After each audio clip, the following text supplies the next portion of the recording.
মাননীয় সদস্য জনাব মোহাম্মদ মাইনুল হোসেন খান, আপনি একটি সম্পূরক প্রশ্ন করুন। ধন্যবাদ মাননীয় স্পিকার। আমি মাননীয় প্রধানমন্ত্রীকে আন্তরিক ধন্যবাদ জানাই আমার প্রশ্নের উত্তর প্রদানের জন্য।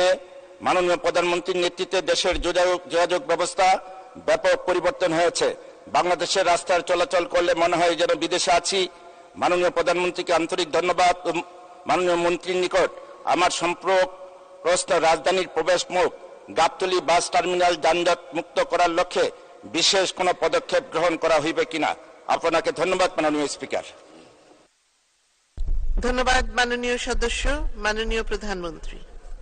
মাননীয় স্পিকার, এটা শুধু গাবতলী বলে না, আমাদের প্রচেষ্টাই থাকবে সবসময় যে সড়ক মহাসড়কে সবসময় যেন যানজট মুক্ত হয়।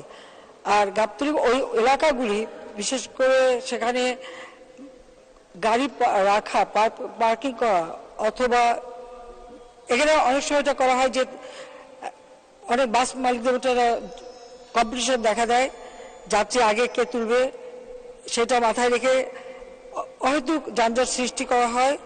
আবার সেই সাথে চাঁদাবাজির ব্যাপারটাও আছে, তো সেগুলি যাতে না হয় সেই ব্যবস্থা নেওয়া হবে। আর তাছাড়া আমরা প্রতিটি জায়গায় পার্কিংয়ের ব্যবস্থা করা, ট্রাক এবং বাস যথেষ্টভাবে যেন নির্দিষ্ট জায়গা তৈরি করা এবং সেখানে পার্কিংয়ের ব্যবস্থা করে যানজট যাতে সড়কে না হয় বা সড়ক যেন দখলে না থাকে সেদিকে বিশেষ ব্যবস্থা নেওয়ার পদক্ষেপ আমরা নিচ্ছি এবং আগামীতে এটা চলমান থাকবে এবং আমরা দেখব কোন কোন এলাকায় এই অসুবিধাগুলি আছে সেটা দেখেই ব্যবস্থা নেওয়া হবে।